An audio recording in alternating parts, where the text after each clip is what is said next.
So hello my dear friends, I am Shubham from LearnoHub, the free learning platform where you can study physics, chemistry, maths, biology absolutely for free at learnohub.com. So then let's start.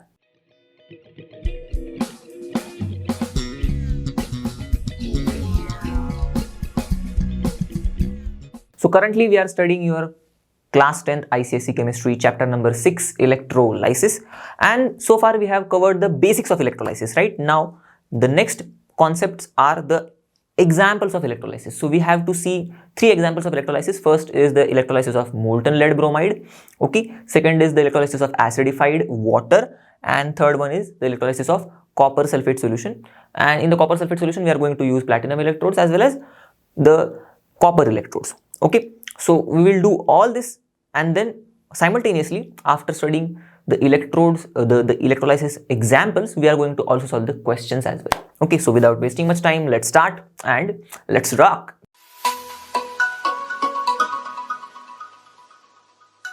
Okay, so let's start with the first electrolysis, okay. The first example, electrolysis of molten lead bromide, okay. So one by one we are going to see everything about this electrolysis. So first thing is the electrolyte, okay. The very first thing, the very most important thing, and from the title itself we can know that yes, electrolysis of molten lead bromide means the electrolyte itself is molten lead bromide. Clear? Now there is some problem with this molten lead bromide. See, we know this lead bromide is an ionic compound, and this ionic compound, okay, in its solid state it won't conduct electricity. We know this thing, right? Because the ions are not free, the ions are held by strong electrostatic forces of attraction. So we have to use this lead bromide in its molten state, but there is a problem using this lead bromide in the molten state. Why is it so? See, because this lead bromide, okay, its melting point is roughly around 370 degrees Celsius, okay, roughly around, okay. No need to remember the exact melting point, it is roughly around 370 degrees Celsius. So this means that lead bromide roughly around above 370 degrees Celsius would be in the molten state or liquid state, and below, roughly around below 370 degrees Celsius, it would be in the solid state, okay. So in order to keep this lead bromide in molten state, we need to keep this lead bromide's temperature, or we need to maintain the temperature of this lead bromide above roughly around 370 degrees Celsius, okay. Now in order to maintain the temperature of the lead bromide above around 370 degrees Celsius, what we need to do is we need to continuously heat it, okay. So we have to heat it continuously. Now we know we take electrolytes in a non-conducting vessel, correct?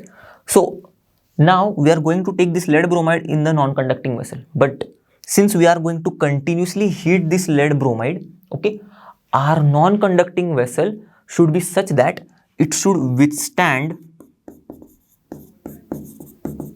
such high temperature, right? Around 370 degrees Celsius is very high temperature. So our non-conducting vessel should withstand such high temperatures. First condition, okay, for the non-conducting vessel. Secondly, also the material of the non-conducting vessel should not react with our lead bromide itself, okay. Then it would be a mess for us. Electrolysis would be messed up. So non-reactive, our non-conducting vessel should be also non-reactive, and both these conditions are being satisfied by silica crucible, okay, and which we are using here, okay. That's why we are using the silica crucible here, see, okay. So the non-conducting vessel here is silica crucible. Fine. Now next thing is electrodes. We are done with the electrolyte. We have seen the non-conducting vessel which we are using here. In this case I have emphasized it because we are just using this silica crucible for a purpose. That's why I have emphasized the non-conducting vessel here, okay. Then the electrodes, the third important thing, or the next important thing, is electrodes which we are using. Now which electrodes we are using? We are using graphite electrodes, okay.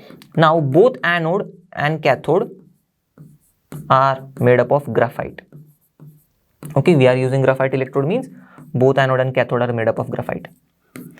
Now there is an interesting thing about this graphite. Graphite is a inert electrode, Okay. Now what does this inert electrode means to us? Inert electrode means this electrode will not take part in the electrolytic reaction. Okay, whatever the reaction would take place when we are carrying out electrolysis, in this electrolytic reaction, it will not take part. Clear? Such electrodes are inert electrodes. Another example of an inert electrode is platinum. Fine. But here, now there is a very important question here which arises, that this graphite we are using as anode and as cathode. But why we are using graphite, okay, as anode? Okay, why we cannot use as anode platinum? Okay, so this question we will come back to it again once we understand the entire electrolysis. Okay, so now next thing we have to study for this electrolysis is ionization reaction. Okay, so this molten lead bromide, you can see here, okay, in its molten state, this lead bromide is getting converted into or dissociating into lead ions and bromide ions. Okay, two bromide ions. See, one lead ion. Two bromine atoms, so two bromide ions. Clear? So what ions are forming here in this electrolyte, we can know from this ionization reactions. So which ions are there in the electrolyte? Okay, in this molten lead bromide, lead ion and bromide ion. Okay, simply ions present are lead and bromide. Now let's see what happens when we are turning on the current. Now let's carry out the electrolysis. So when we turn on the current, the same thing, we know the basics. Electron would start moving from the negative terminal of the battery, it would reach cathode, and when it reaches cathode, and here, okay, this cathode is immersed in the electrolyte, what is happening here? The lead ions, the positively charged ions, they feel the attraction towards this negatively charged electrodes, negatively charged electron, okay, and this lead ion starts to move towards the cathode. Fine. So what is happening at the cathode then? Let's write the electrode reaction simultaneously. Okay, once we understand this process, we can write the electrode reactions. Okay, so what is happening at the cathode? Lead ions are moving towards the cathode, migrating towards the cathode. So lead ions are migrating towards the cathode. Now you have to remember what happens at cathode. At cathode, reduction takes place. Correct? Reduction means gain of electron. See here, lead ion are moving towards the cathode. Cathode is having that electron, so cathode is giving up the electron to lead ion. Okay, now lead has charge 2+, so it would require first of all 2 electrons. Okay, it would eat that 2 electrons and it would form lead atom. Okay, so this lead 2+ ions would accept the electron from the cathode, and these ions would start getting deposited on the cathode as lead atoms. Okay, as lead. Now this lead, when it starts to deposit, okay, on the cathode, how it looks like? Okay, what do we observe here? It is very important. Okay, so silvery gray deposit is observed. Okay, very nice color, right? Now let's see what happens at anode. Okay, enough of the cathode. Now at anode, we know this bromide ions, negatively charged ions, would move towards the positively charged electrode, which is anode, right? So at anode, what would happen? Negatively charged bromide ions are moving towards the anode. So bromide ions are moving towards anode. Now what happens at anode? At anode, oxidation takes place. Correct? Oxidation means oxidation, loss of electrons, right? So bromide ions would lose the electrons, and what they would form then? This bromide ion would lose the electron and it would form bromine atom. Okay? After losing the electron, it would become neutral, so it would form neutral bromine atom. Clear? Now this bromine, we know, just like chlorine, okay, it exists as diatomic molecule. So this bromine, that's why what it does, so many bromide ions at the anode, they give up their electron, they tell to anode that anode, yes, I'm coming up and I'm giving my electron to you. Okay, so anode says, then give me. So they give up the electron, they become bromine atoms. So many bromine atoms are formed. Okay, so many bromide ions go, donate their electron and form so many bromine atoms. Out of these so many bromine atoms, 2 bromine atoms say that let's shake our hands and form bromine molecule, right? Because we are stable in molecule. We are stable as a molecule. So 2 bromine atoms combine to form bromine molecule. Now what product is formed? Bromine molecule is formed, okay, which is a gas. So this bromine molecule, okay, which is a gas, it liberates at the anode, okay, and the color of this bromine gas is reddish brown, okay. So what you would observe at anode? Reddish brown fumes you would observe. Fumes means simply gas, okay. So reddish brown fumes you would observe. These observations are pretty important, okay, because questions are directly asked based on these observations in your exams. So you have to just write the observations. Fine. So let's come back to the product which is formed. Bromine is formed. Bromine molecule is formed. So we need to write the anode reaction in such a way that bromine molecule is getting formed. So what I would do is, here bromine molecule is getting formed, right? I would change the bromine atom to bromine molecule just in this way. Why? Because bromine molecule is getting formed. Now for bromine molecule to get formed, how many bromide ions would be required? See here, there are 2 bromine atoms, so 2 bromide ions would be required. Now these 2 bromide ions would form bromine molecule, okay, and what would remain now then? See, 2 bromine atoms are involved here, then what is remaining? 2 negative charges, so 2 electrons would be lost, correct? Now these are the reactions which are taking place at cathode and at anode. Now what we have to do is, we need to try and figure out what is the net reaction that is taking place, okay. But before doing that, what we have to do is simply the number of electrons which are gained by the anode, we have to just check that the number of electrons gained by the anode, okay, here gained by the anode, how many electrons are gained? 2 electrons, is equal to the number of electrons given by the cathode or not. See, the 2 electrons are given by the cathode, so yes, it is equal. That's it. Then we can just write the net reaction. Now I have told you how to write the net reaction. You have to write all the reactants of both the reaction on this side, all the products of both the reaction on that side, okay, on that side of the arrow, on this side of the arrow, okay, or on the product side of the arrow. So, and what you have to do is just check which of the species on both the sides are same. The species which are same, you have to cancel out. So what you do is you just write it, okay, or let's write it. See, lead 2 plus 2 electrons, okay, the reactants 2 bromide ions.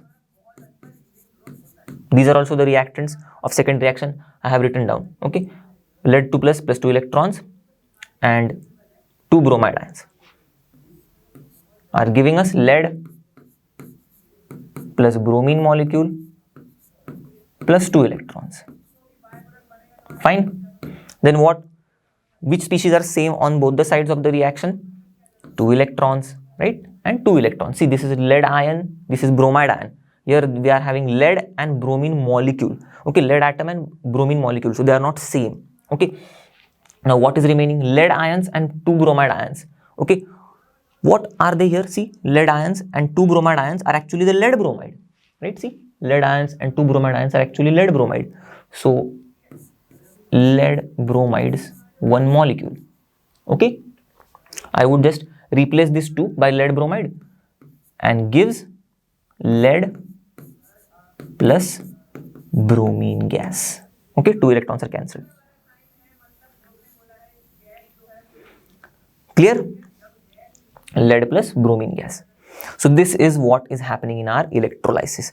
Lead atoms are getting deposited at the cathode and bromine gas is getting evolved at the anode. Clear? Now I have told you that one thing which we have to study, okay, one thing which we have to know about the anode is why we are using graphite, okay, anode, okay, only about the anode. This thing is only about anode. Why we are using graphite anode but not platinum anode? So this is because actually, but not platinum anode, because this graphite is unaffected by the reactive vapors of bromine. Okay, you can see here the bromine vapors are getting evolved at the anode, okay, and this graphite is unaffected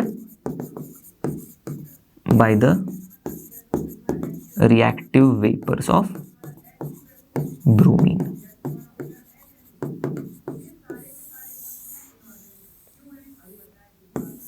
Fine. While platinum, if we use platinum as anode, it would get affected by the reactive vapors of bromine. So that's why we are using graphite, because it is not affected by the reactive vapors of bromine. Clear?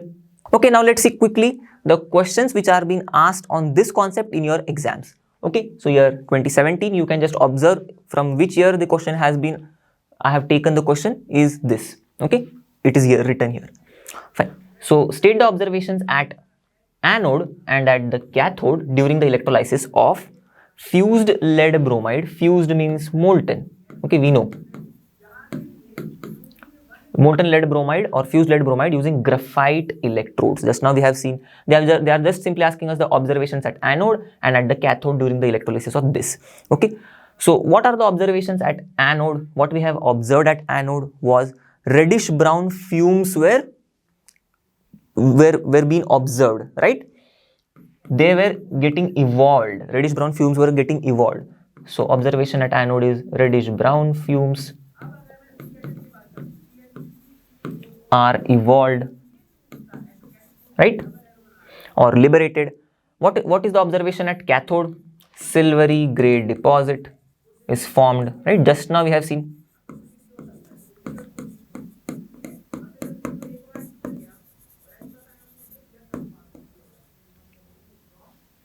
Fine. So what you can do is you can just pause the video and you can try the question on your own. Clear? Let's see the next one. This is asked in 2018. So state one relevant observation for the following. Again, they are asking us the one relevant observation for what? At anode, when molten lead bromide is electrolyzed using graphite electrodes. Again, see, the repetitive type of questions are being asked. So what is the observation at anode? Just now we have seen reddish brown fumes are evolved at the anode. You have to just write the same thing. Clear? Okay, let's see the next one. State one relevant reason for the following. Was asked in 2020.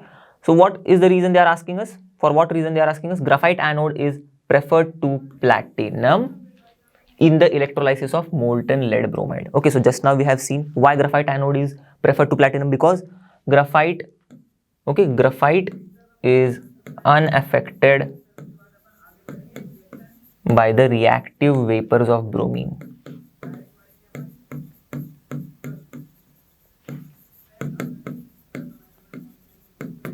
Fine.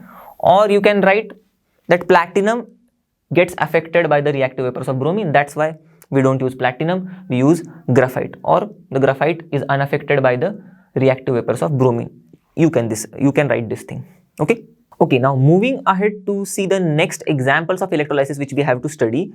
But before that, we need to study one concept, okay, which is very important, and based on that concept, we are going to understand the electrolysis of the next electrolytes which we are going to study. Okay, so what is that? Let's take a scenario first to understand that concept. Okay, so till now we have seen that the electrolytes are immersed, electrodes are immersed in the electrolyte, and this electrolyte has only one cation, okay, and one anion, just like Na plus and Cl minus, or lead 2 plus and Br minus. But if different cations are present, okay, suppose for example copper 2 plus and H plus, okay, and different anions are present in the electrolytic solution, so like suppose sulfate ions and hydroxide ions, then see, when we pass on the current, okay, what would happen? The electrons would move towards the cathode, right, and the positively charged ions would start moving towards the cathode. So both of them would start moving to the cathode. Okay, same way the negatively charged ions would start moving to anode, right, both of them. But only one of them, okay, for suppose like example this, both of them would start moving to the cathode, both of them would start moving to the anode, okay, but only one of them would get discharged. And discharge means, see, we know that the cations, okay, suppose I am writing M plus, these cations accept the electron which is given by the cathode and become the atom. Okay, so what is happening? Their charge is getting removed, and this is we call it as getting discharged. This cation is getting discharged, right? Same way anion as well. We know that, suppose I'm denoting it with N. Okay, so N minus. We know that this anion goes to the anode, okay, loses the electron, and what it becomes? It becomes an atom. So what is happening? The anion is also getting discharged. Its charge is getting removed. So we call this phenomena, means this thing, as cations are getting discharged at where? At cathode, right? We have seen just now where it is happening, at cathode. Anions are getting discharged where? At anode. Okay, so out of this two cations, only one would get discharged. Okay, only one. And out of these two anions, okay, both would migrate, but only one would get discharged. And this phenomena, okay, is called as selective discharge of ions. Okay, see, ions at electrodes, at cathode, at anode, because selective ions are getting discharged. That's why selective discharge of ions at electrodes. Now, this selective discharge is also called as, another term is preferential discharge, right? So one ion is preferred, okay, than the other ion, okay, or preferred than to the other ion. So suppose if copper ions are getting discharged, it is preferred over the hydrogen ions. So one ion is preferred over the other ion. Same way, if suppose sulfate ions are getting discharged, then it is preferred over hydroxide ions. Therefore, preferential discharge of ions at electrodes. Clear? But now the question would arise in your mind that, sir, which factor would decide that which ion would get discharged? Okay, and that's very interesting question. See, and there we start the answer, and there we go to the answer that this factor, okay, the activity series or electrochemical series of cations and anions would help us to reach the conclusion that which of the ion would get discharged at the selective, at the particular electrode. Okay, so now let's see what is this activity series or electrochemical series of cations and anions. Okay, now let's see the electrochemical series or activity series of first cations. Okay, then we would move on and see the electrochemical series and activity series of anions. So what is this electrochemical series or activity series of cations? It is simply a series, okay, in which the cations, see here, the cations are arranged, okay, and how they are arranged? In their increasing order, okay, increasing order of what? Of ease of discharge at cathode. Okay, so what does this mean? Okay, in simple words, if I would explain you, see, this potassium, after that potassium it is calcium 2 plus ion, for first potassium K plus ion, then calcium 2 plus ion, then sodium ion. So when we are moving down, right here, from potassium ions to calcium 2 plus ions, what is happening? This calcium 2 plus ions ease of getting discharged at the cathode is increasing, okay, or is more. Here the calcium 2 plus ions ease to get discharged at the cathode is more than the potassium ion. Okay, so this is what actually what we are saying, that these are arranged in the increasing order of their ease of discharge at cathode. Okay, so calcium ions ease would be more to get discharged at the cathode than the potassium ions. Sodium ions ease would be again more to get discharged at the cathode than the calcium ions. Same way, magnesium ions ease would be again more to get discharged at the cathode than the sodium ions, okay, and calcium ions and potassium ions as well. Okay, same way, aluminium ions ease would be more to get discharged at the cathode than all the ions above it. Okay, so what actually here we are seeing is simply the cations are arranged in the increasing order of their ease of discharge at the cathode. Now what does this mean? See, if calcium ions are getting discharged at the cathode with more ease, okay, more ease than the potassium ions, so this means that if in the solution potassium ions and calcium ions, if they are present, okay, calcium ions would get discharged with more ease. Okay, if they are getting discharged with more ease, then they would be selected, okay, and they would get discharged at the cathode. Okay, so this factor decides that which cation would get discharged at the cathode. Now see here, in the series, calcium ion is lower to the potassium ion. Okay, so we can just generalize this thing that the ion which is lower in the series, okay, would get discharged at the cathode in preference to the ion which is above it.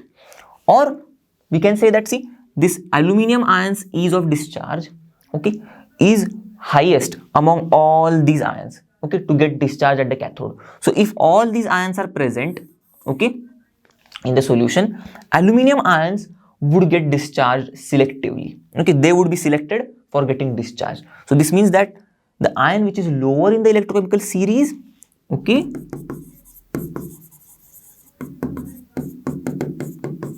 is selectively discharged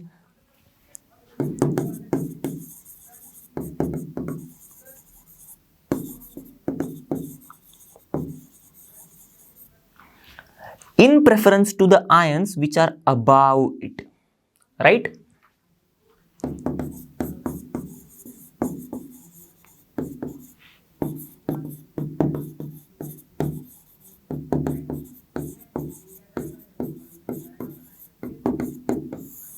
This golden rule you have to remember, okay, in order to understand that which cation would get discharged. Fine. Now, this electrochemical series, based on this electrochemical series, some questions are being asked in your exams, but for that you need to remember this electrochemical series. Okay, so how you would remember it? Now these are so many cations, there are so many cations in this series. So what you do is simply, what we can do is, I am going to tell you the trick. You just remember the atoms of the element from which the cation is formed. So potassium cation, okay, K plus is formed from potassium. So in this way you just remember the names of the elements, or simply the names of the metals. Here except hydrogen, all are metals, right? So you just remember the names of the metals in this series, okay, along with the hydrogen, and then your job is done, because the position of the metal, in front of that only the position of the ion would be there, okay, or wherever the position of the metal is there in the series, okay, that would be the position of that ion in the electrochemical series. Clear? So potassium, K plus. Now starting from potassium, how you would remember, I would tell you the trick. See, potassium, okay, in the periodic table we know after potassium what comes? Calcium, right? You just have to keep that periodic table for some time in your brain.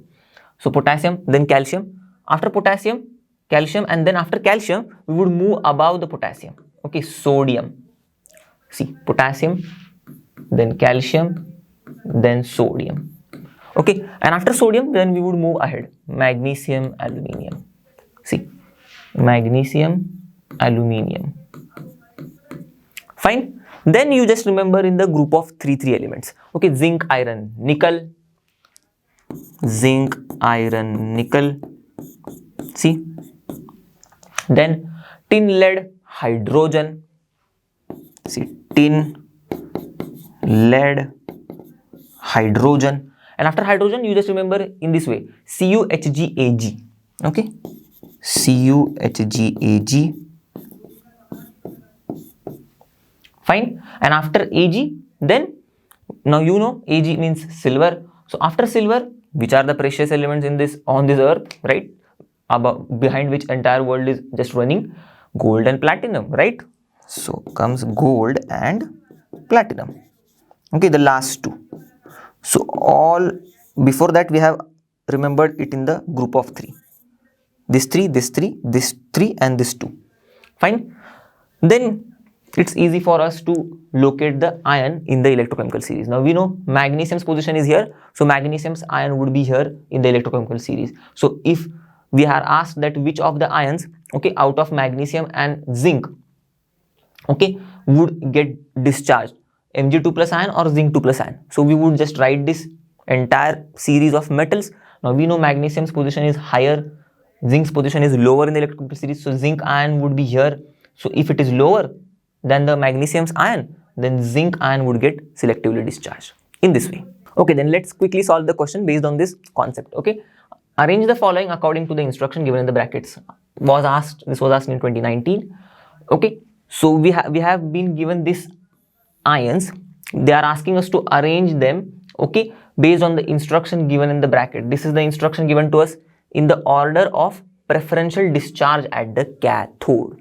Okay, so this means that out of these 4 ions, which ion would get first discharged? Okay, if all these 4 ions are present in the solution, electrolytic solution, out of these 4 ions, which ion would get first discharged? Then which ion would get discharged next? Then which ion would get discharged next? And then which ion would get discharged next? Okay, so we are having 4 ions in this way. So what we would do is, we would just write fatafat electrochemical series. Okay, now how to write the electrochemical series of cation? I have told you, by just writing the series of the metals. Okay, so potassium, sodium. What you can do is pause here, you can try to recollect the series which we have studied, okay, and you just write it on your own. Okay, let's see how much you remember. Okay, so potassium, potassium, calcium, and then again sodium, magnesium, aluminium. Okay, then zinc, iron, nickel, tin, lead, hydrogen, copper, Hg, Ag, and AuPt. Okay, so here we don't use them, Au and Pt. In this question there is nothing about gold and platinum, but still we reach the end as well. Okay, so how many are there? 1 2 3 4 5 6 7 8 9 10 11 12 13 14 15 16. Over. Now see, this potassium's ion here, is there potassium's ion? No. Which ions are there? Magnesium, copper. Okay, Mg2 plus, Cu2 plus. So just write in front of them, Mg2 plus and then Cu2 plus. Next, which are there? Na plus and H plus. Okay, so Na plus and H plus. That's it. Now, which ion among these 4 would get discharged first? We have to write it first. So which ion would get, which is the ion which is lowest in the electrochemical series, would get discharged selectively over the other ions which are present above it, right? So this copper would get first, so copper 2 plus. Then now copper is done. Okay, now what are remaining? H plus, Mg plus, Mg2 plus and Na plus. Now hydrogen ions would get discharged, right? Because they are the lowest among these 2, okay, according to our rule. Then magnesium ions, right? Magnesium 2 plus ions, Mg2 plus ions. After H plus, Mg2 plus, Mg2 plus. Okay, because it is lower in the position than sodium ions. And then lastly, sodium. Okay, so see how quickly we solved this question. Okay, now let's see the activity series or electrochemical series of anions.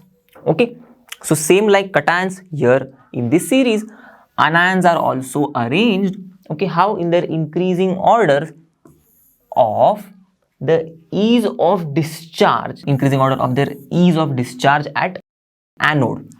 Anions discharge at anode. Okay, so this is the electrochemical series of anions: sulfate ions, nitrate ions, chloride, bromide, iodide, hydroxide. Okay, so you can just remember from the acid's name. Okay, just simple trick: sulfuric acid gives sulfate ions, nitric acid gives nitrate ions, right? In the same way, hydrochloric acid gives chloride ions, hydrobromic acid would give bromide ion, hydroiodic acid would give iodide ion, and water. Okay, water has H and OH. Okay, so this OH minus. So all these acids negative part, okay, see, sulfate, nitrate, chloride, bromide, iodide, and water's OH minus. Clear? So in this way you can remember. Now, what this series is actually about? We have arranged the anions in the increasing order of their discharge, increasing order of their ease of discharge, okay, at anode. So this means that when we move from sulfate to nitrate, what is happening here? The nitrate ions are having more ease with which it can discharge at the anode as compared to the sulfate ions. Same way, the chloride ions, okay, when we move downward, the chloride ions are having more ease with which it could get discharged at the anode than the nitrate and sulfate ions. Okay, same way when we move to bromide ions, again the same thing would, same thing, the bromide ions would have the highest ease, okay, with which it can get discharged at the anode as compared to all these three: sulfate, nitrate and chloride. Okay, so what we can generalize is, see, suppose I'm taking bromide ion. Okay, now since it is having highest ease of getting discharged at the anode as compared to all these ions, so then this means that this ion would get discharged, correct, among all these four ions. Okay, so what general rule would be? The anion which is lower in the electrochemical series of anions, see, anion lower in the electrochemical series of anions would get, right, selectively discharged over the ions above it, or over the anions above it, sorry. Okay, very simple. This is the golden rule which you have to remember, and we have to solve the questions. Okay, so now let's solve a question based on these concepts. Select the ion in each case. Okay, these are the two cases given to us that would get selectively discharged from the aqueous mixture of these ions. So suppose we are having the electrolytic solution, and in this electrolytic solution, which is the aqueous solution, we are having these ions. Same way in our electrolytic solution, okay, in the aqueous solution, these ions are present. So now out of these ions, in the first case, sulfate, nitrate and hydroxide, which ion would get selectively discharged? They are asking us. And out of these three, which ion would get selectively discharged? Okay, so these three ions, first of all, they are anions. So we would refer simply the electrochemical series of anions. So electrochemical series of anions is sulfate, then nitrate, chloride, bromide, iodide, hydroxide. Now in this, the ion, whichever ion, okay, among these three ions is lowest in the electrochemical series, that would get discharged selectively, okay, as compared to or in preference to other ions. So see, sulfate ions, here it is, let's locate the position. Then nitrate ions, here it is, and then OH minus ions, here it is. Okay, so OH minus ions, since they are lowest, right, in the electrochemical series as compared to these two ions, okay, or they are lower than these two ions in the electrochemical series, so we know that this ion would get selectively discharged according to our rule, right? So OH minus ions would get discharged. OH minus ion is the answer. Then again, lead 2 plus, Ag plus, Cu2 plus. So I am now having that electrochemical series in my head. So you just try to write the electrochemical series again, because we have done this thing for the previous question, right? So I know copper ions, okay, after hydrogen comes copper, okay, then above hydrogen is lead, okay, and after copper Hg, Ag, right? So this means that, see, Ag plus is given to us, then lead 2 plus, so lead 2 plus in front of lead, and then copper 2 plus here.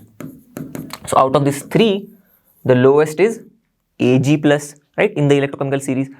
So this is lowest, so this would get selectively discharged as compared to the ions above it, the golden rule. So our answer would be Ag plus. Okay, now let's quickly see the exceptional cases in which our activity series or electrochemical series fails to decide that which ion would get discharged at the electrode, which ion would get selectively discharged at the electrode. And what are those cases? First is when the anode is an active electrode. Okay, now we have just seen that what are inert electrodes? Those electrodes which do not take part in the electrolytic reaction, right? So active electrodes are those electrodes, then opposite, right? It would be opposite of inert. Active electrodes are those electrodes then which would take part in the electrolytic reaction. Okay, now let's see the examples of this as well. Okay, so nickel, copper, okay, silver, okay, these are the active electrodes. Fine. So when this is the case, our activity series or electrochemical series fails to tell us that which ion would get selectively discharged at the electrode. Then ion higher in the activity series, okay, suppose if there is an ion, right, I'm like writing X plus, it is higher in the activity series than the other ion, okay, suppose Y plus, it is higher in the activity series C, okay, than the Y plus, but having much higher concentration, but this X plus is having, ion is having much higher concentration than the other ion, okay. So what would happen in this case? Again, our activity series would not be followed, okay, this ion would not get discharged, okay. According to activity series, this is lower, right, in the activity series, so this ion should be discharged, but this ion would not get discharged. Which ion would get discharged? The ion which is higher in the concentration, it would get discharged, okay. But these two cases, don't worry, I'm going to tell you when it would come, okay. At that time, I would explain you again these things, okay, with the example of the electrolysis which we are seeing in right now, okay. So let me tell you one more interesting thing that we have seen so far, that if suppose I'm having an electrolyte solution and I'm having suppose copper ions and hydrogen ions, suppose, okay, and sulfate ions and hydroxide ions as the anions, okay, copper ions and the hydrogen ions as the cations.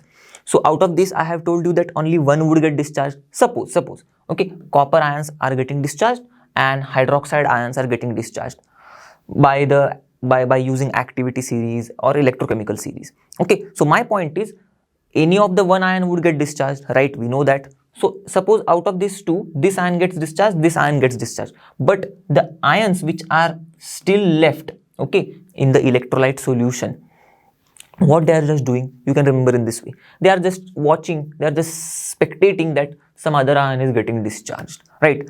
So that's why these ions, okay, which are just sitting back in the electrolyte solution, which are not getting discharged, but they are still present in the electrolyte solution, they are called as spectator ions, okay.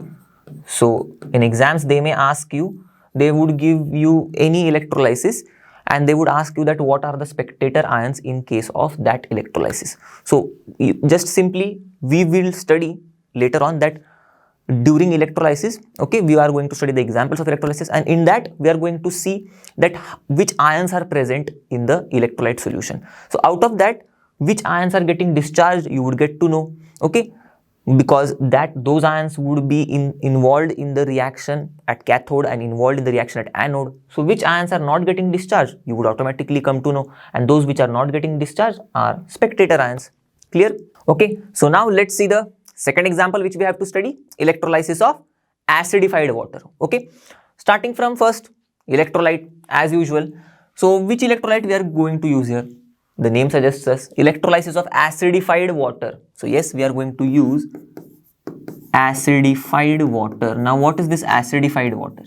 Okay, what we are going to do is, in water, okay, we are going to add dilute sulfuric acid, trace amount of dilute sulfuric acid. Now you would say, sir, why is the need of this dilute sulfuric acid here? And second question arises, why we are using dilute sulfuric acid? Why not dilute nitric acid or dilute hydrochloric acid? So let's get to that questions one by one. So first of all, why dilute sulfuric acid? Why acid? Now you know this is pure water, and I have told you when we were studying non-electrolytes, pure water or distilled water is a non-electrolyte because the H plus and OH minus ions which are formed in the water are so less in amount, right? But in this pure water, when we add dilute sulfuric acid, magic, the electrical conductivity of our water increases, and now our water can conduct electricity. Clear? So this is the reason we add dilute sulfuric acid. Now, why dilute sulfuric acid only? Why not dilute hydrochloric acid or dilute nitric acid? So see, dilute sulfuric acid is a non-volatile acid. Volatile acid. Okay, now what does this non-volatile means? We have studied this thing also. Non-volatile means simply this acid, okay, will not get vaporized very easily. Okay, very easily means at room temperature or when we heat this acid till around 100 degrees Celsius. Okay, but our dilute HCl and dilute HNO3, these acids are volatile acids. Okay, now you would have figured out what is the meaning of volatile acid. They just get vaporized quickly, or they just get vaporized easily. Easily means at room temperature or when we heat them around 100 degrees Celsius. Clear? So these two questions. Now let's move ahead with the electrodes which we are going to use. So this is the acidified water I have filled, okay, in this electrolytic cell. Clear? This is how the electrolytic cell looks like for the electrolysis of acidified water. Now what we are going to do is, I'm going to tell you, just have patience. Okay, next thing we are going to use is electrodes. The second thing, which electrodes we are using are platinum electrodes. Okay, simply, so we are using platinum foil. Okay, you can see here this foil. Okay, and here the platinum wire, right? And in the same way here also platinum foil and platinum wire. Clear? Now next thing is the ionization reactions. Now what is actually happening in this are electrolyte. Okay, so what all things are here in the electrolyte? There in the electrolyte, water and dilute sulfuric acid. Okay, so we know that water, okay, it does not dissociate completely, right? It just dissociates into H plus and OH minus ions very, very slightly. Okay, so yes, H plus and OH minus ions. And sulfuric acid also, we are going to write its ionization reaction in this way. Sulfuric acid, okay, 2H plus and sulfate ions. Okay, 2H plus and sulfate ions. So these are the ionization reactions which are taking place in our electrolyte solution. Now why is this ionization reaction important? From this ionization reactions only we come to know that which ions are present in the solution. Okay, so which ions are present in the solution? See, H plus ions, okay, are the only cations which are present. Okay, now why I am saying only, because here comes OH minus ions and sulfate ions. Okay,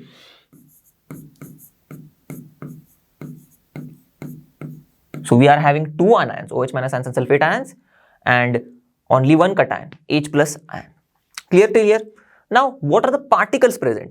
Now here in this electrolysis, the particles present would also play an important role. I will tell you later on. Okay, so particles present, first you write all the ions because they are also the particles, right? So H plus, OH minus and SO4 2 minus. But along with this, our water, okay, it just dissociates or it just gets ionized very slightly. Okay, very small number of water molecules, very small number of water molecules are forming H plus and OH minus ions. So this means that so many water molecules are still left here, right, in this acidified water. So water molecules are also there, and this water molecules will play some interesting role. Okay, we will see later on.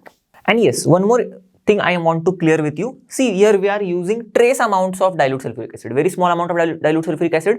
But why is it so? I have told you, because it is non-volatile acid. And why not these two acids, HCl, dilute HCl and dilute HNO3? Because there are volatile acids. Now you would figure out, or you can think logically, see, these are volatile acids, so this can easily get converted into its vapor state.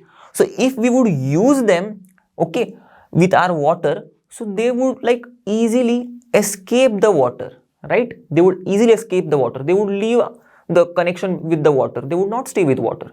But now, since we are using dilute sulfuric acid, we know that dilute sulfuric acid does not get easily converted into its vapor because it is non-volatile. And since it does not get easily converted into its vapor, so it would stay with our water, right? And we want the acid to stay with our water, because if acid won't stay with water, then the electrical conductivity of water won't be increased. Clear? Okay, now let's see the electrode reactions, okay, in this electrolysis of acidified water. So electrode reaction means what is happening at cathode and what is happening at anode. So first we will see what is happening at cathode for simplicity. So at cathode, what is happening? In this electrolyte solution, we know what ions are present: H plus, right, OH minus and sulfate ions. Just now we have seen. So out of these three ions, only H plus is a cation, right? So it would migrate to cathode. Very clear. And what our cathode would do? Cathode just gives up the electron. Fine. Reduction takes place at cathode. So reduction means gain of electron. So cathode is giving the electron, ion is accepting the electron, or ion is gaining the electron. So what is happening? Ion is gaining the electron, which means reduction is taking place. So at cathode we know reduction takes place. So here reduction is taking place. So this ion is gaining the electron. Clear? Here at cathode, okay, this H plus ion reaches here, and here there is electron. Okay, So when we switch on the battery, the electron is moving from the negative terminal to the cathode, because cathode is connected to the negative terminal. Okay, so from negative terminal to cathode, here the electron comes and H plus ions are attracted toward this negatively charged electron. So H plus ions, now what it does, it accepts this electron, fine, and it would form neutral H. But we know that hydrogen doesn't exist as this neutral hydrogen atom. Simply, it exists as diatomic molecule, H2 molecule, right? So here H2 would be formed. So if H2 is formed, so we know that how much hydrogen would be now required, how much hydrogen ion would be required. See, 2 hydrogen atoms are there. So 2 hydrogen ions would be required. Okay, and these 2 hydrogen ions would accept 2 electrons. Okay, and what they would form? They would form 2 hydrogen atoms. Fine, these 2 hydrogen ions would gain these 2 electrons. Okay, after gaining the 2 electrons, they would form 2 hydrogen atoms, because see, 2 plus 2 minus charge is neutral. So 2 hydrogen atoms would get formed, and these 2 hydrogen atoms would in turn combine to form H2.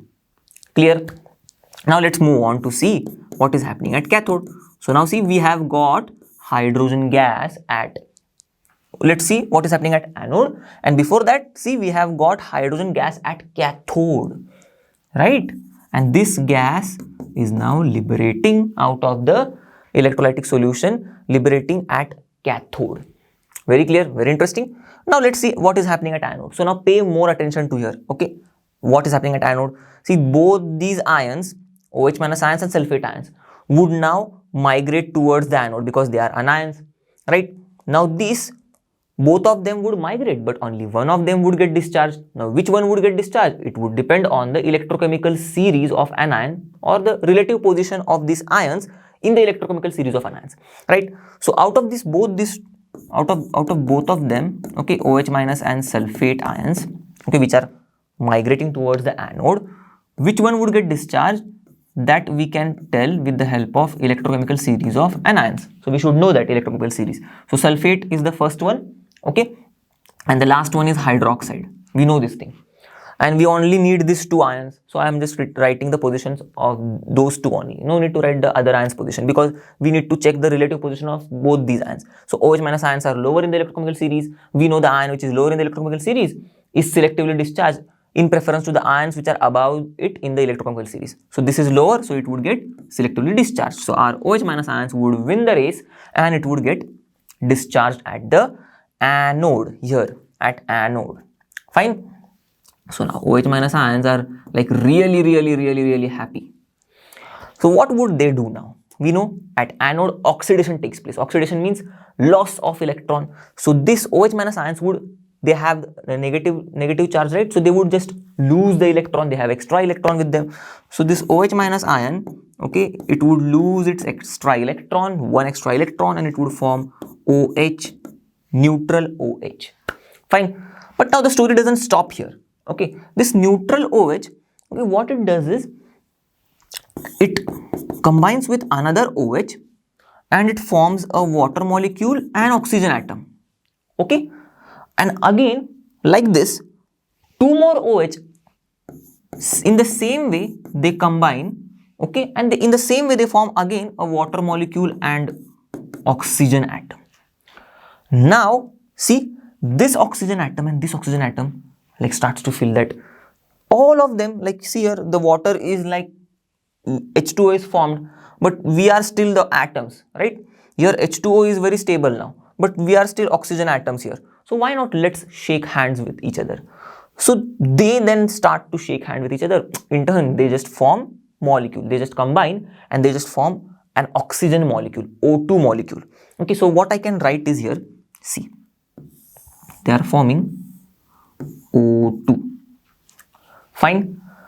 Now, for formation of one O2, right, see this one oxygen and one oxygen combining to form an oxygen molecule. Okay, this oxygen molecule, first of all, is formed by how much OH? See this here, 2 OH and 2 OH. 4 OH are required.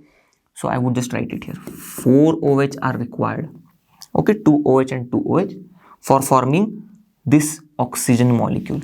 Okay, since these 2 oxygen are combining, so I have just combined the 2 OH of this side of this reaction and 2 OH of this reaction. Okay, as we want to know how much reactants are required for forming one oxygen molecule, right? So how much reactants are required? 4 OH are required for forming one oxygen molecule. This is very clear to you. But along with oxygen molecule, there is something else which is forming, right? Water molecules are also getting formed. So this 2 OH and 2 OH, 4 OH, okay? I would just write it here.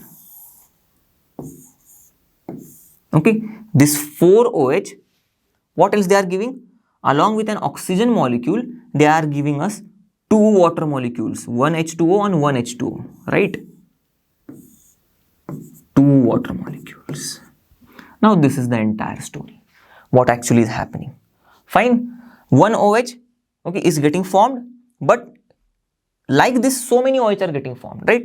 So many OH minus ions are going to the anode, they are giving up their electron to the anode, okay, and forming OH neutral. But out of this 4 OH, okay, they combine this 4 OH, they just think that, okay, we will just together give rise to 2 water molecules and 1 oxygen molecule, and this oxygen molecule is the product, okay, at anode. This oxygen molecule is liberated, okay, at anode. Clear now what is the product? But now in the process I have just built up the reaction, okay, which would be useful for you to understand that what actually is happening at anode. Now you have agreed with me that yes, oxygen is getting formed at anode. So what is the product? Oxygen. So let's write it. See, oxygen is the product. Fine. Who are just the starting molecules or starting ions or the precursors for forming the oxygen molecule? Who is starting this reaction? OH minus ions are going here and they are starting the story. So OH minus ions, sorry, not 4. So OH minus ions are starting this. So our OH minus ions are the reactants. Oxygen molecule is the product formed at the anode. Fine. Now we need to just build up the reaction in such a way that, see, here there are 1 OH minus ion, okay, which is giving rise to 1 OH. But one oxygen molecule is formed by how much OH? 4 OH, right? So we need 4 OH. So I can just write here 4 OH here, fine. But for 4 OH, in turn I would need how much OH minus ions to form 4 OH? 4 OH minus ions, right? This 4 OH minus ions would give me 4 OH, neutral 4 OH, and this 4 negative charge would also be lost and it would be given to the anode. So 4 electrons would also be given to the anode in this process. So actually this thing is happening. Okay, what is happening? 4 OH minus ions are giving 4 OH neutral and 4 electron are being lost to the anode here. Okay, 4 OH minus are giving 4 OH neutral and in turn they are losing 4 electrons which are going to anode. Clear? Which are going to this anode, sorry. Clear with this? Now, but we know that 4 OH are giving rise to this oxygen molecule and our product is oxygen molecule. So we cannot write 4 OH in our final reaction here. Okay, we need to write oxygen molecule in our final reaction. So can I replace this 4 OH with this 2 species which the 4 OH is forming? Fine, right? So I would just replace this 4 OH here in the product, okay, with this 2 species, 2H2O and O2. So I'm just writing here, see, 2H2O and O2 in place of 4 OH. Next is 4 electrons. So I'm just writing 4 electrons here. And our reactant is 4 OH minus. So I'm just writing 4 OH minus. And see, this is the actual reaction which is taking place. What I have simply done is, see, 4 OH minus ions are going to the anode. They are forming 4 OH neutral and leaving 4 electrons to the anode. Clear? This 4 OH neutral, in turn, they are forming 2 water molecules and 1 oxygen molecule. That's why we have replaced this 4 OH with these 2 water molecules and 1 oxygen molecule. So I have just replaced this 4 OH here, 2 water molecules and 1 oxygen molecule, 2 water molecules and 1 oxygen molecule. In place of this 4 OH, rest is 4 electrons as the products, and the reactant is 4 OH minus. So this is actually getting formed, or this is the reaction which is taking place at anode, and this reaction involves, see, the formation of oxygen as well. So this is the correct one. Okay, we have reached the end product, so that reaction is the correct reaction for the anode. Okay, this is not the correct reaction. 4OH is not the end product. Our end product is oxygen molecule. That's why we have to write the reaction in terms of the end product. Fine. But now see, there is a little bit problem here. See, 4 electrons are being gained by the anode. Correct? Here 4 electrons are being gained by the anode, and we know that the number of electrons gained by the anode should be equal to number of electrons given by the cathode. So number of electrons given by the cathode here are 2. So we need to make it 4, right? So see, I am making here 4 electrons. Now cathode is giving us 4 electrons. For accepting these 4 electrons, would 2H plus ions be enough? No. 2H plus ions would only accept 2 electrons. Here we need 4H plus ions. Okay, so let's now change it. Now what is happening? See, at cathode, 4H plus ions are accepting 4 electrons.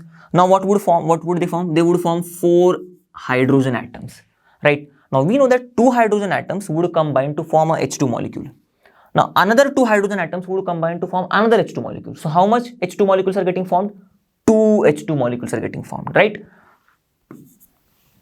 Now this is our reaction which is taking place at the cathode, and I have told you earlier, this is our reaction which is taking place at the anode. Okay, now let's move on to see what is the net reaction. But before that, let me just clear off this mess. So now I have just written the reaction which is actually taking place at anode and reaction which is actually taking place at the cathode, the net reactions. But now we need to know what is actually the net reaction taking place in this entire electrolysis. Fine. So for that, what we need to do is we just need to write the net reaction. Okay, very simple. So 4H plus, okay, the reactants of the first reaction I am writing, plus 4 electrons, okay, 4H plus 4 electrons, plus 4OH minus. They are giving us 2H2 plus 2H2O plus 4 electrons plus oxygen. Fine. Now let's cancel the same terms which are there on the both the side of the reaction. Okay, reactant and the product. 4 electrons are the same. Now what else is same? Can you just figure out? No. I will tell you. See here. This 4H plus and 4OH minus, can I just write it in this way? We know that, see, water molecules are forming H plus and OH minus. So 1 H plus and 1 OH minus ion is 1 water molecule. So if 4H plus and 4OH minus ions are there, it would be 4 water molecules. So I can write here 4H plus and 4OH minus ions as 4 water molecules here. Clear? Now this 4 water molecules, okay, by this 4H plus and 4OH minus ions, rest 4 electrons are cancelled. Now moving to the product side. This is done now. Okay. Now here 2H2, 2H2O and O2. Right? Now you can see here, see, there are 2 water molecules on this side, 4 water molecules on this side. Right? So we can cut out these 2 water molecules from this side, and out of this 4 we can just cancel out 2 water molecules. Clear? So what are remaining then? 2 water molecules are still remaining here on this side after cancelling 2 water molecules. So what we are getting? These 2 water molecules are giving us 2 hydrogen molecules and how much? 1 oxygen molecule. So this is the overall reaction which is taking place in our electrolysis. What is simply happening is the water molecules are getting broken down into 2 hydrogen molecules and 1 oxygen molecule, which means simply our water is breaking down into hydrogen gas and oxygen gas. See here, hydrogen gas and oxygen gas, right? So I have told you in the starting of this chapter that we are going to separate water into hydrogen gas and oxygen gas, and here we have done it. Clear? Now what is actually happening? Just simply the overall reaction is decomposition of water, breakdown of water. Decomposition means breakdown of water into hydrogen gas and oxygen gas. Very interesting. Okay, now let's have a look over the concentration of H2SO4 very quickly. So see, at anode what is happening to the concentration of H2SO4, and at cathode what is happening to the concentration of H2SO4. Okay, so let's first see at cathode. Okay, so see here this is the cathode. So I would just enlarge here the cathode. Okay, platinum. Okay, this is our tube. Now here it is dipped in this acidified water, but we know that at cathode H plus ions are getting discharged, right? And at cathode, Okay, which ions would migrate? Only cations would migrate. So in this portion, there are only cations, right? Mostly there are only cations. The anions, we know that sulfate ions are also there, right? Hydroxide ions are also there. But when the current is turned on, they would not remain here near the cathode. They would just move to the anode, right? So here at the cathode, are you finding any sulfate ions? No. These H plus ions which are there, they are continuously getting discharged, right? So H plus ions concentration is also getting less and less. Concentration means amount. So amount of H plus ion is also getting less and less. Here the amount of SO4 2 minus ions, sulfate ions, are also getting less because they are continuously moving towards the anode. So both their amounts of H plus and amounts of SO4 2 minus are continuously decreasing in this section. See, okay, their amounts are continuously decreasing, and we know that in water, when we add sulfuric acid, what they form? They form H plus and SO4 2 minus ions, right? So when you are having a solution of sulfuric acid, so you would find H plus ions and sulfate ions. Okay, what my conclusion is, you would find H plus ions and sulfate ions. Okay, and if the number of H plus ions and sulfate ions are more, you would say the concentration is more. If the number of H plus ions and sulfate ions are less, you would say concentration is less. And what is actually happening here? The number of H plus ions and sulfate ions is decreasing. So we can say that concentration is decreasing. Where? At cathode. Clear? Now let's see what is happening at anode. Okay. Again, I am enlarging the section. Fine. Anode section. So what is here? In this section, OH minus ions are there, sulfate ions are there. Okay, but who is getting discharged? OH minus ions are getting discharged on this platinum electrode. Fine. So sulfate ions are like, they are still present there only. Okay, they are sitting and quietly seeing that OH minus ions are getting discharged. Fine. But now what is actually happening here? See, here OH minus ions are getting discharged. So because of that, we know that our water, okay, it forms this H plus ions and OH minus ions. And you would study in your higher standards that the equilibrium is always being tried to get to be maintained. Okay, always the equilibrium is tried to be kept, means balance is kept. Okay, equilibrium is always tried to be maintained in this reaction. So now here, see, equilibrium means simply you can remember, or you can understand as balance. So here the H plus and OH minus ions, they are forming, okay, but since OH minus ions here, they are getting discharged. So the number of OH minus ions here, it is decreasing. So what would happen is, in order to maintain the balance, okay, here, okay, the OH minus ions are decreasing. Here water molecules are still there, but since they are decreasing, the balance is not getting maintained. So in order to make the balance, what water would do? Water would more and more ionize, right? So more and more water would then get converted into H plus ions and OH minus ions. Why? In order to increase the OH minus ions amount. Okay, so here water molecules are more, OH minus ions are getting decreasing. So more and more water molecules will now like break down. So water molecules concentration would be less and less, would become less and less, and OH minus concentration would become more and more. Fine. So, but what is happening in this, in turn, more and more water molecules are getting ionized. Okay. Now these OH minus ions are getting involved in the discharge. But what about this extra H plus ions? Right? Along with the OH minus ions, in order to maintain the balance, what water did? It started to ionize. So OH minus ions started to getting, means the amount of OH minus ions started to get balanced. But now H plus ions concentration, okay, what about that? Extra H plus ions are getting formed, which are not actually needed. Okay, here, then the problem here comes is, because of this extra H plus ions, what would happen? See, there are already SO4 2 minus ions. Okay, the concentration of SO4 2 minus ions is not decreasing because they are remaining there. Okay, so SO4 2 minus ions are like well and good here at anode. H plus ions concentration is increasing. Okay, means H plus ion concentration is increasing means more and more H plus ions are forming. Okay, more and more.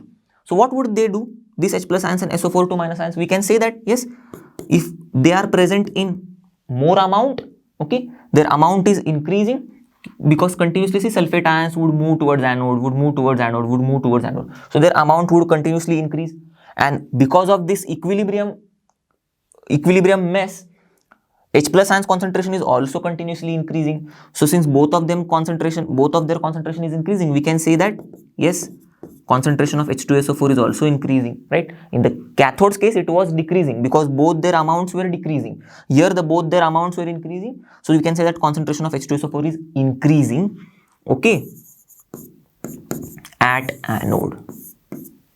Very clear. But now what you would see here? See, here at cathode it is decreasing. Here at anode the concentration is increasing. Okay. So the decrease and increase, okay, what it would form? The net would be no change in the concentration. Fine. Here it is decreasing, here it is increasing. So the net concentration would be, there is no change in the concentration of sulfuric acid. Fine. Okay, now let's see some questions based on this concept. Okay, electrolysis of acidified water. So it is asked in your exams. I have written here in the year name 2020. What is the question? The inert electrode used in the electrolysis of acidified water is. So we have just now seen we are using which electrode? Platinum electrodes, and I have told you platinum electrodes like graphite electrodes, they are also inert. So yes, which inert electrode we are using for the electrolysis of acidified water? Platinum foils, platinum electrode, right? So platinum. Now moving to the next one. Name the gas that is produced in the following case. Okay, we have to just name the gas. Now what is the case? At anode, during the electrolysis of acidified water. So we have seen all the Mahabharat of what is actually happening at anode. What is actually happening at anode? Oxygen is getting formed, right? So at anode, during the electrolysis of acidified water, oxygen gas is getting formed. So the name of the gas is oxygen.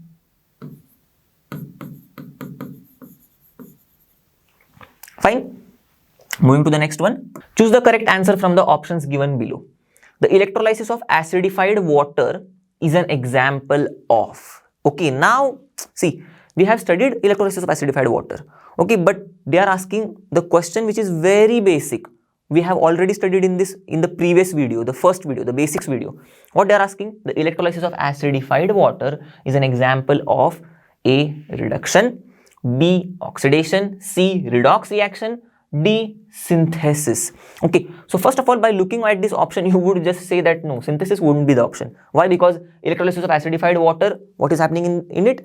Decomposition of water is taking place. So no chance of synthesis. Okay, water is actually getting breaking down. Okay, water is actually getting decomposed. Fine. Now rest three options. We know that in electrolysis, okay, at cathode reduction is taking place. At anode always oxidation takes place. So in electrolysis of acidified water also, we have seen that at cathode reduction is taking place. Hydrogen ions are accepting the electrons, right? It is called as reduction, gain of electrons. At anode, okay, oxidation is taking place. Hydroxyl ions or hydroxide ions are losing the electrons. So ions losing the electrons means oxidation. So both oxidation and reduction are taking place. So what I have told you, electrolysis is always an redox reaction, right? Redox process. Why? Because both reduction as well as oxidation takes place simultaneously, right? So neither reduction nor oxidation, our answer would be redox reaction. Clear? Now moving ahead to the electrolysis of aqueous copper sulfate solution. Okay, but we are going to do this electrolysis using platinum electrodes.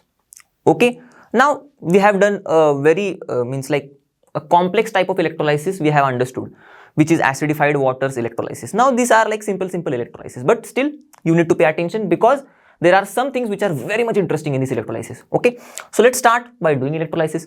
So what I'm going to take is, you all know, okay, a non-conducting vessel. In that I would have an electrolyte. So what here electrolyte is? See, aqueous copper sulfate solution. Clear? Aqueous solution of copper sulfate.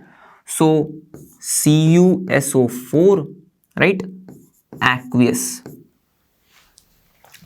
And this copper sulfate, okay, what I'm going to do is, I'm going to add trace amounts of dilute sulfuric acid into it. Fine. Why again? The same reason as that of the water, in order to increase the electrical conductivity. See, copper sulfate is having some electrical conductivity because yes, it is a it is a strong electrolyte, but still we are adding dilute sulfuric acid to increase its electrical conductivity. Clear? This is all about the electrolyte. Moving ahead to the electrodes. Okay. Now electrodes, which electrodes we are going to use here? See here, it is written platinum electrodes. Very simple. So both cathode as well as anode is going to be platinum. Fine. So this is connected to the positive terminal, so this is anode. This is connected to the negative terminal, so this is cathode. Fine. And both of them are platinum electrodes. Very clear. So now let's see what ionization reaction is taking place here. So we know this is an aqueous solution of copper sulfate. Aqueous solution means copper sulfate is added into water, right? So water is present and copper sulfate is present. We would ignore here the dilute sulfuric acid's ionization reaction because it is in very trace amount and not important, okay, in this case, in this electrolysis.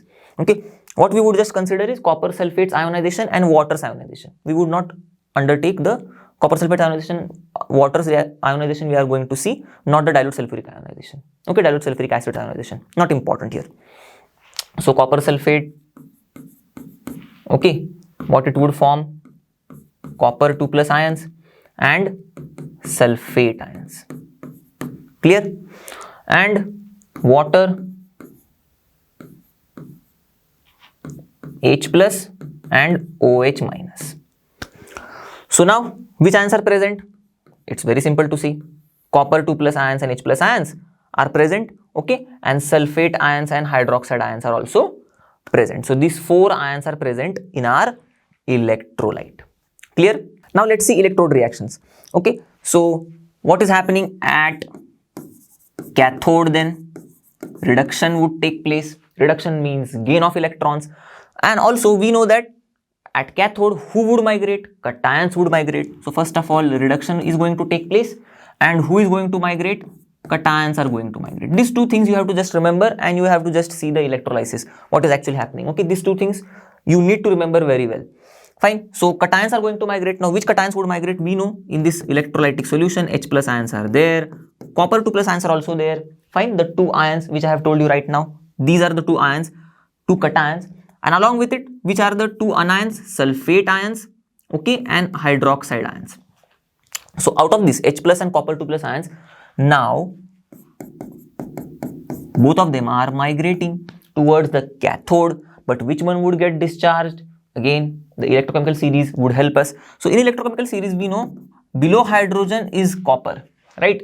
So this means that below H plus would be Cu2 plus, correct? According to the electrochemical series, I have just remembered it. So I have told you to remember to you as well. Okay, so copper 2 plus ions are in lower in the position than the hydrogen ions in the electrochemical series. So we know that lower position ion would get selectively discharged. So copper 2 plus ions are getting selectively discharged. So copper 2 plus ions, okay, these are the cations, would get discharged, and what would happen? What would they undergo? They would undergo reduction. Okay, and what is reduction? Gain of electrons. And who are going to give these electrons? Cathode is giving to give this electron. See, electron is coming here, here. So cathode is going to give this electron to copper 2 plus ion. Okay, fine. So the copper 2 plus ions are going to accept 2 electrons. See, copper 2 plus charge, so it would need 2 minus charge to get discharged. Fine, discharging means to get rid of that charge. So for getting rid of that charge, 2 plus charge, 2 minus charges are required. 2 minus negative charges means 2 electrons. So 2 electrons it would eat and it would form copper. Fine. So here copper cations, okay, are accepting these 2 electrons and they are forming copper atoms. Clear? And what is happening here? See, ion is gaining the electron, so reduction is taking place. These are the basic things which you need to just go through whenever you are seeing an electrolysis. Okay. Now these copper atoms which are getting formed, so many copper atoms are getting formed because so many copper ions are getting discharged in this way. Okay, getting discharged and forming copper atoms. So many copper atoms are getting formed, so they would just get deposited on this platinum electrode. So what you would observe with your eyes is pink or reddish brown deposit you would observe. Okay, deposit at cathode. Clear? Now moving on to anode. At anode, what is happening? Again the same thing. At anode, oxidation would take place and anions would migrate, right? So anions are the sulfate ions and hydroxide ions. Out of this, both of them would migrate to anode, but only one of them would get discharged. Now who would get discharged? We have seen just now, right? In the electrolysis of acidified water, hydroxide ions are at the lowest. They are the lowest in the electrochemical series of anions. So, and sulfate ions are at the top, highest, okay, at the topmost position. So lowest one would, the lower one would get discharged, right? So lower one is hydroxide ions. So hydroxide ions are getting discharged, and what they are doing, we have also seen in very much detail. So we will not go again into that detail, okay? For that reason only I have spent so much time and I have made you understand that what actually hydroxide ions are doing. They are simply, okay, losing the electrons, okay, and they are forming OH neutral, and they're simply losing the electron and forming OH neutral, okay. But we know that in this reaction at anode, 4 OH minus come, okay, at anode, see, I would just show you in this way. At anode, 4 OH minus just come into the vicinity of anode, they lose 4 electrons and they give rise to, and they give 4 OH neutral, fine, in this way. And this 4 OH neutral, what they do is, in turn, they form 2 water molecules and 1 oxygen molecule. Fine. So, in place of this 4 OH, we would just write 2 water molecules and 1 oxygen molecule. Fine. So, 4 OH minus are giving us 2 water molecule and 1 oxygen molecule, okay, and 4 electrons. You can see here. 4 OH minus is giving us directly 2 water molecules and 1 oxygen molecule. Okay, in place of 4H we are writing this. And what else they are giving us? 4 electrons. Okay, 2 water molecules, 1 oxygen molecule, 4 electrons. Who is giving us? 4OH minus. 4OH minus. And see, this is our net reaction which is taking place at anode. Clear? But now see, again the problem here, 4 electrons are being accepted by the anode. But how much electrons are being given by the cathode? 2. Right? So I would make here it as 4. Because the number of electrons gained by the anode must be equal to the number of electrons given by the cathode. Clear? So number of electrons I have made equal. Number of electrons gained by the anode must be equal to number of electrons given by the cathode. Clear? So 4 electrons are given by the cathode. Now for accepting 4 electrons, we need 2 copper ions. Clear? Because see, 1 copper ion having 2 positive charges. So it would not accept 4 negative charges. For accepting 4 negative charges, it would need 4 positive charge. Okay, so this is 4 positive charge. 2 into 2, 4 plus. So 2 copper ions would accept 4 electrons, and what they would form? They would get neutralized and they would form 2 copper atoms. Clear? So this is the net reaction or actual reaction which is taking place at the cathode. Now what you have to do is simply you have to write the net reaction. So I know you are like smart now enough to write net reaction. I would also tell you, you can just pause here and try to write the net reaction. Okay. So I hope you would have tried. So simply see, this 4 electron and 4 electron would get cancelled. Okay. 2 copper ions, 4 electrons, 2 copper, 4 OH. Rest you have to just write simply. Okay. 2 copper ions plus 4 OH minus ions gives 2 copper atoms plus 2 water molecules plus oxygen molecule. This would be your net reaction. So what is happening at anode? See, very much important, oxygen is getting formed. Okay, oxygen is liberated here at anode. Okay, and at cathode, copper is getting deposited. Okay, so you would observe that reddish brown deposit is getting formed. Okay, now let's see some interesting observations which are being seen in this electrolysis of aqueous copper sulfate using platinum electrodes. Okay, so first one is blue color of copper sulfate solution. Okay, it becomes lighter and lighter, it fades, and finally it becomes colorless. The solution becomes colorless. Okay, so we have studied in analytical chemistry that the soluble copper salts, Cu2 plus salts, okay, Cu2 plus salts which are soluble in water, they have blue color. Correct? So this copper sulfate solution will also have blue color initially. But see, what is actually happening here? These copper 2 plus ions are getting continuously discharged, right, on the cathode. And see, This copper 2 plus ions, if they are continuously getting discharged, their number would decrease, correct? And now we know that, see, this copper 2 plus, this copper sulfate solution, it is having its blue color because of this copper 2 plus ion, correct? But if its number is decreasing as we are carrying out electrolysis, because this copper 2 plus ions are getting deposited slowly and gradually, so because of its number, it's getting decreasing, so the color would start to fade, right? And when the copper ions in the solution would be exhausted, there are no copper 2 plus ions left now. So in this solution, since there are no copper 2 plus ions, there would be no blue color, because I have told you blue color is because of this copper 2 plus ions. So at last point, when the copper 2 plus ions are exhausted, okay, since there are no copper ions now, so the solution becomes colorless finally. Now one more thing happens when the copper 2 plus ions are exhausted, okay, from the electrolyte solution. What actually starts is the electrolysis of water. Now how? Let's see. We have seen that out of this copper 2 plus ions and H plus ions, which ions are getting selectively discharged? Copper 2 plus ions, right? In the solution, there are copper 2 plus ions and H plus ions. So out of them, this copper 2 plus ions are getting discharged. But now since they are now extinct, now they have been exhausted, now only remaining cations are H plus ions. And now they would start getting discharged. So we know that what happens when H plus ions start to discharge? Okay, they form hydrogen gas. Okay, correct. Now, what is actually happening at anode? Have a look. At anode, OH minus ions are getting discharged, right? And OH minus ions are getting discharged and they are forming oxygen, correct?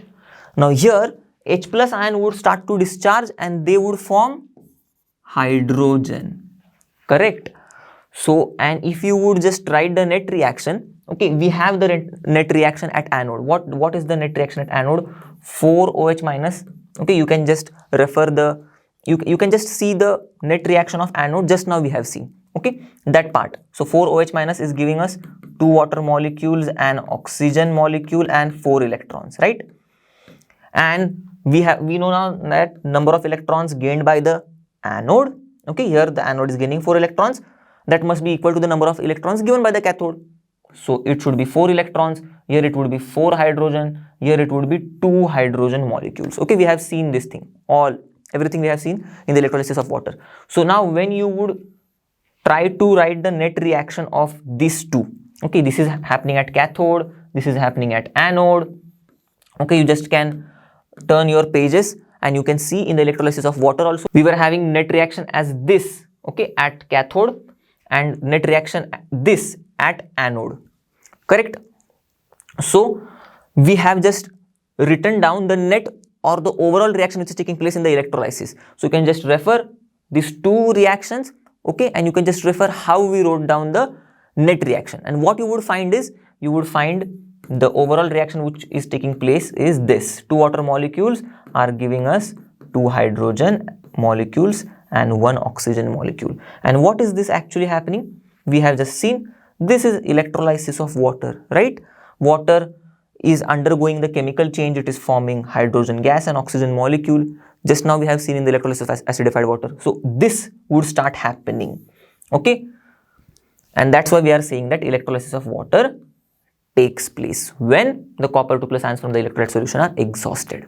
Okay, now let's see the last electrolysis example, okay, which is given in your syllabus, and then we would end the video after solving some questions. So electrolysis of aqueous copper sulfate solution with copper electrodes. Now very minute change. In place of platinum electrodes, we are just now using copper electrodes. Fine, the previous one was with platinum electrodes, this is with copper electrodes. So simply again I would take non-conducting vessel, again I would have this aqueous copper sulfate solution, okay, which is acidified with dilute sulfuric acid. Why? Again the same reason, to increase the electrical conductivity.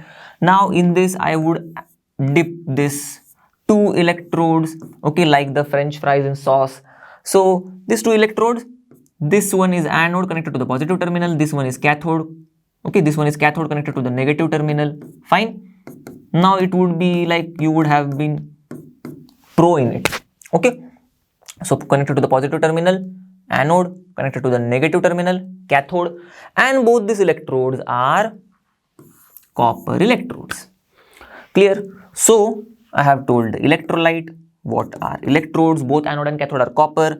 Ionization reaction exactly remains the same, right? Copper sulfate would give us copper 2 plus ions and sulfate ions in this solution. Okay, so here there would be copper 2 plus ions and sulfate ions. Okay, and again we would just ignore here that sulfuric acid's dissociation. Okay, copper sulfate's dissociation and aqueous solution, this is aqueous solution, that's why water's dissociation, okay, or water's ionization. Fine. So water, okay, would give us H plus and OH minus. Clear? So what would be the two ions now here? Copper ions and H plus ions are the positive ions, sulfate ions and hydroxide ions are the negative ions. Okay, so copper ions and H plus ions, sulfate ions and hydroxide ions. Okay, clear? Okay, now let's see the reactions. What is happening at cathode, what is happening at anode. Okay, so simply let's start from at cathode.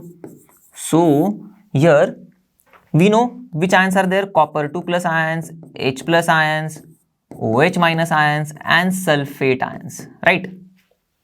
These two cations, copper 2 plus ions and H plus ions are there, hydroxide ions and sulfate ions are there. Fine. So out of this, copper 2 plus ions and H plus ions would migrate towards the cathode, correct? But out of them only one would get discharged, and which would be it? Copper 2 plus ions, because it is lower in the electrochemical series. We have just seen in the previous example of electrolysis, right? The same thing is going to happen. So this copper 2 plus ions, okay, they are going to accept 2 electrons and they would form copper atoms, okay? And such so many copper 2 plus ions, okay, would go to the cathode, would accept the electron from cathode, and they would form 2 electrons from cathode and they would form copper atoms and they would start depositing here, okay, on the cathode. Clear? So what you would observe? Pink or reddish brown deposit. Okay, and along with this, what you would also see is the size of the cathode would be increasing because of this deposition, continuous deposition. The size is increasing. Okay, so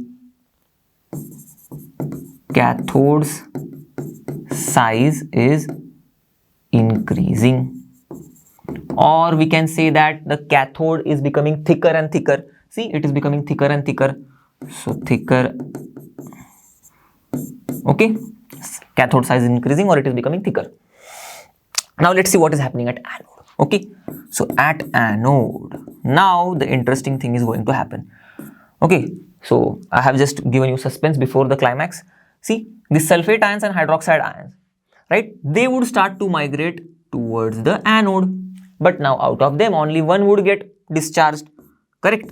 Out of the sulfate ions and hydroxide ions, only one would get discharged. Now, which it would get discharged? You would quickly say, sir, hydroxide ions, right?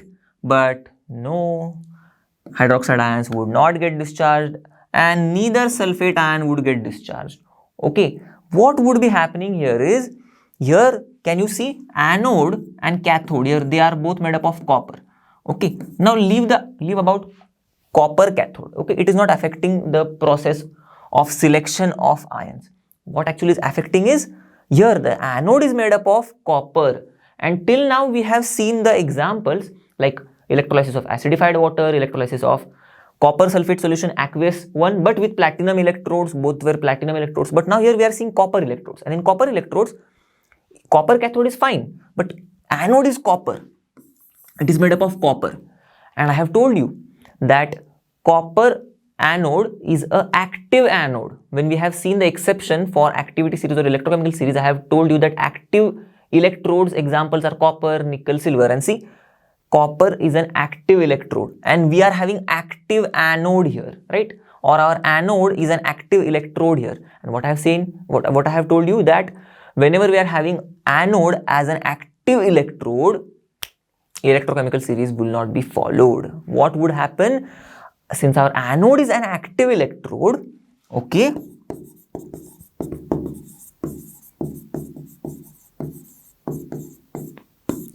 it would take part in the electrolytic reaction, correct? This is the meaning of active electrode, right? I have told you these electrodes take part in the electrolytic reaction. So now, how does it take part in electrolytic reaction? This anode, what it does is, it has all the copper atoms, right? It is made up of copper.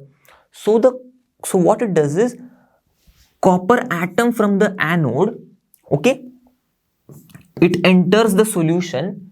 Okay, I would show you here. Copper atom from the anode, it is entering the solution as copper 2 plus ions.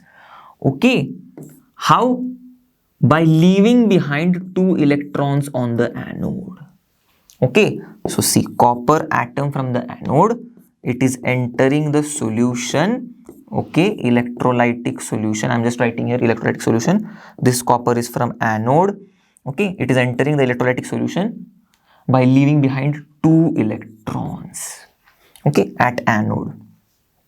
This reaction takes place at anode. Okay, our anode, which is an active electrode, it takes part in the electrolytic reaction. Now you can see clearly, see, copper ions are formed and 2 electrons are left at anode. These electrons would now then move simply to the positive terminal and the electric current would be, means the current is flowing, right? But now you can just see here the net reaction. Okay, what is happening? See, at cathode, copper 2 plus ions are accepting 2 electrons and becoming copper atom. Here at anode, copper atoms are becoming 2 copper 2 plus ions and releasing 2 electrons. So if you would write the net reaction, you would try on your own. See, only copper 2 plus ions 2 electrons, copper 2 plus ion 2 electrons. Okay, everything would get cancelled. And here copper ions, everything would get cancelled. So net reaction here would be nothing. Okay, it would seem like from this cathode reaction and anode reaction, but it is not actually. Why? Because see, we are seeing that copper is getting deposited at cathode, okay, and the anode, okay, which is made up of copper, it is getting converted into copper 2 plus ions, leaving behind 2 electrons. So what is happening? See, one by one, the copper atoms from the anode are entering the copper 2 plus solution. Okay, slowly and gradually, slowly and gradually. So what would happen? The anode's size would be decreasing, correct? Here at anode, the size would be decreasing, or we can say the anode would become thinner and thinner, right? It would become thinner. So this you would observe. What are your observations? This too. Okay. At cathode, pink or reddish brown deposit would be formed. You can observe this thing, as well as cathode size is also increasing, or it is becoming thicker and thicker. While at anode, you would see that just anode size is decreasing, or it is becoming thinner and thinner. Okay, so this is the first observation. Now, another interesting observation you would see is, while the electrolysis is being taking place, the color of the solution remains blue. It doesn't fade. Okay, now why is it so? You can see here clearly, see, the copper 2 plus ions from the solution are getting discharged at the cathode. See, copper 2 plus ion, one copper 2 plus ion is getting discharged at the cathode by becoming copper atom. At the same time, the copper atom from the anode, is entering the solution as copper 2 plus ion. Okay, so as soon as the copper 2 plus ion is getting discharged, okay, at the same time, copper ion is entering the solution. So in the electrolyte, okay, there would be no change in the number of copper ions, correct? This copper ion, once it is getting discharged, another ion is taking its place. Again, if another copper ion is getting discharged, another ion is taking its place. So the number of copper ions in this electrolyte solution is not getting changed, it is remaining same. So since the number of ions, okay, number of copper 2 plus ions are remaining same, and we know the color of the solution depends upon the copper 2 plus ions. So if number of copper 2 plus ions are same, the color would remain the same, correct? So that's why blue color does not fade, or it does not become colorless. So these two interesting observations you can observe in this electrolysis of copper sulfate solution using copper electrodes. Okay, now let's quickly see some questions. So state one observation for the following. Fine. Copper sulfate solution is electrolyzed using copper electrodes. Okay, so just now we have seen, correct? Now we are having four observations to tell. You can state any one of them. Like in case of cathode, we have observed that reddish brown deposit is being observed at cathode, right? Or cathode size is increasing, correct? Or cathode is becoming thicker and thicker. Okay, you can write these two things about cathode, two observations about cathode. Now in case of anode, you can just write anode size is becoming thinner and thinner, or anode size is decreasing, correct? And this is the third observation. And the fourth one you can also write, just now we have seen that the color of the copper sulfate solution, it remains blue, right? The color of the electrolyte solution, it remains blue, not copper sulfate solution. The color of the electrolyte solution remains blue. It does not fade out or it does not become colorless. So see, we are having four observations, correct? You can write any one of them. State the observations at anode and at cathode during the electrolysis of, again, copper sulfate solution using copper electrodes. So now I have told you both at anode as well what is the observation, okay, and at cathode as well what are the observations. Just now we have seen in the previous question. So friends, with this we have reached the end of this video, and I had a lot of fun teaching you the examples of electrolysis which we have seen in this video right now. So I hope you would have also enjoyed with me. You would have also understood the concepts which we have learned so far. Okay, and the remaining concept of this chapter we are going to see in the next video. So as you all know, LearnoHub matlab free hai par best hai. So stay tuned. See you in the next video. Till then, bye bye and have a great day.